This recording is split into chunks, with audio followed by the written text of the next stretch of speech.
მოგესალმებით ძვირფასო მეგობრებო. დღეს პირადად ჩემთვის, მოხუცი და ავადმყოფი ადამიანისთვის ვხუმრობ, გულით ხომ მაინც ბიჭი ვარ. ყველაზე დიდი დღესასწაულია. მოწყალე სამშაბათი. დღეს ახალი გულები ეზიარება უფალს. ახალი სინდის სიფრთხებით გაფრინდება მისკენ.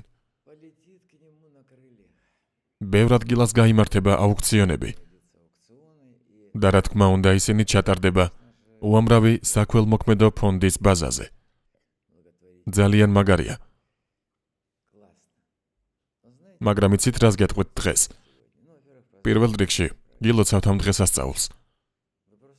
შეგიძლიათ უბრალოდ უთხრათ ღმერთს, გმადლობ რომ მოგვეცი შესაძლებლობა როგორც ადამიანებმა გამოვავლინოთ რომ გსურს გემსახუროთ რწმენითა და სიმართლით, რომლებსაც გვწამს, გენდობით, გვიყვარხარ და მხოლოდ შენზე ამყარებენ იმედს. მინდა რომ გახსოვდეთ, ჩვენ ვმონაწილეობთ ისეთ საქმეში, რომელსაც მსოფლიოში არც ერთი ქვეყანა არ აკეთებს. აი ასეთი ამოცანა დავუსახეთ ჩემს თავს და იცით რა, ეს უკვე ნელ-ნელა გამოგვდის. მიზნად დავისახე, არ ვიცოდი რომ თქვენ ასეთი აქტიურები იქნებოდით. ეს ფონდი ხომ უკვე ჩემი აღარ არის. ის ქართულია და უახლოეს მომავალში სწორედ ასე გადავარქმევ მას სახელს, რადგან მალე ჩემი ფულიც აღარ იქნება საჭირო. ყველაფერს რასაც ვაკეთებთ ქართული გულებით. თქვენ საოცრად კეთილი ხალხი ხართ. მიუხედავად იმისა, რომ ვიცი ბევრს თავადაც აქვს პრობლემები და მინდა გითხრათ, რომ თქვენს გაქვთ შესაძლებლობა როგორღაც მადლობა გადამიხადოთ, რადგან ჩემი მიზანი ფული არ არის. შეგიძლიათ არც გადმორიცხოთ. ჩემი მიზანი თქვენი სულია, რადგან როცა სხვას ეხმარებით, პირველ რიგში საკუთარ თავს ეხმარებით. თქვენვე მოგიყვებით ერთ წარმოუდგენელ ამბავს, რაც ჩემს ცხოვრებაში მოხდა. ერთხელ, როცა ჩემთვის ძალიან ახლობელი ადამიანი ნარკომანი გახდა, მე მივედი მღვდელთან. მან მუხლებზე დამაყენა და ვუთხარი, რომ ყოველთვის მექნებოდა რწმენა, ყოველთვის მექნებოდა იმედი, ყოველთვის მეყვარებოდა ღმერთი და შემეშინდებოდა მისი განაწყენება და ყოველთვის მასზე ვიქნებოდი მინდობილი. და იცით, მეორე დღეს იმ პატარა ადამიანის სხეულიდან, რომელიც შემდეგ არამზადა გახდა, ნემსი სამუდამოდ გაქრა. მაგრამ ეს უკვე სხვა ამბავია. დიახ, მას ჩემი საქციელი დაეხმარა, რადგან მაშინ ყველა მიმართულებით ვეხმარებოდი უსახლკაროებს.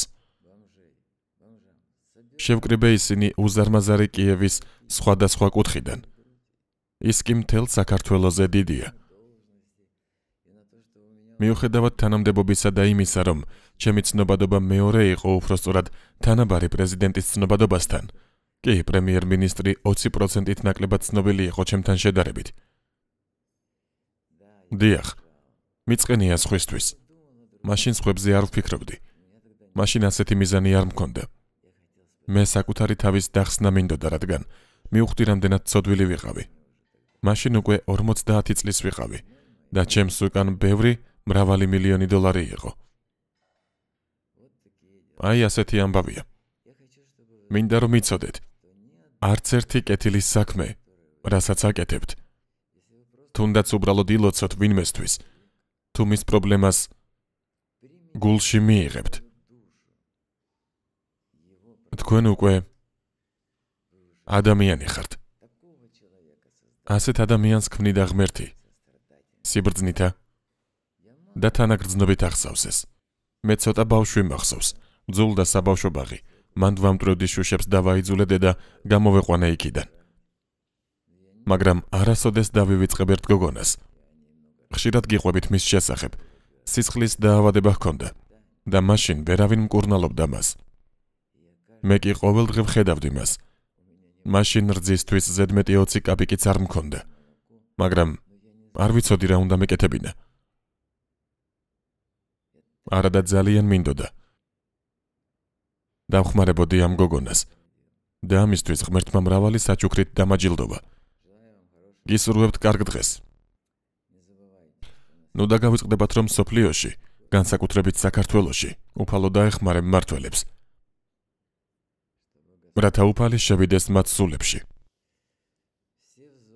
სულ ოქროებში. რით ვერ დაკმაყოფილდით? რატომ არ მიდიხართ მათთან, ვინც დაავადებებით კვდება? და მინისტრი დაპირდა, რაც ძალიან საეჭვოა, რომ გამოაქვეყნებს სიებს, ვისთვისაც აპირებს ფულის გამოყოფას. ის სასიამაყობდა, რომ თაღლითმა ღარიბაშვილმა გამოუყო ბევრი ფული უბედური ქართველების სამკურნალოდ. ღმერთო, როგორი ტანჯებიან, როგორი ხოცებიან. არ მინდა რომ ესნახოთ. მაგრამ მინდა იცოდეთ, რომ თქვენი ცხოვრების პრობლემები, რასაც პრობლემებად მიიჩნევთ, ეს არაფერია ამ ბიჭის პრობლემასთან შედარებით, რომელსაც ხელები არ აქვს, რომელსაც არ იღებენ კოლექტივში. არადა ის ლამაზი ბიჭია. იმ ბავშვთან შედარებით, რომელიც ქვაბში ჩავარდა, რადგან დედამ ან დალია, ან რაღაც მიირთვა, ან წავიდა, არ მინდა მისი განსჯა. ეს ბიჭუნა კი მოიხარშა. უფალო. რამდენი სიკვდილი, რამდენი საშინელება. ახლა გაჩნდა ახალი პროგრამა, ხელოვნური ინტელექტი, რომელიც გვაძლევს ასეთ შესაძლებლობას, წარმოუდგენელია. ჩვენ ყველას ვიპოვით და დავაკვირდებით. ღმერთმა არქნას თუ მათ რამე შეემთხვევათ. მთელი ფონდი გავეშურებით მათ დასახმარებლად. რადგან ასე ღმერთს სურს. რადგან ქველმოქმედები არიან ადამიანები, რომლებსაც ღმერთი უყვართ. მან კი მიუკუთვნა ადამიანებს წარმოუდგენელი მისია. თავისი ნდობის ძალით. უფალმა თქვა, გაიარე, დაეხმარე ამას, დაეხმარე იმას, ილოცე მისთვის, იგრძენი მისი ტკივილი. ღმერთმა დაგლოცოთ და მოგცეთ ყველაფერი კარგი. დაურეკეთ მშობლებს. დაუთხარით სწორედ ახლა უფალს მადლობა ამ წუთებისთვის. როცა ჩემი გული თითქოს თქვენს გულთან ერთად სცემს. ყველას წარმატებას ვუსურვებ.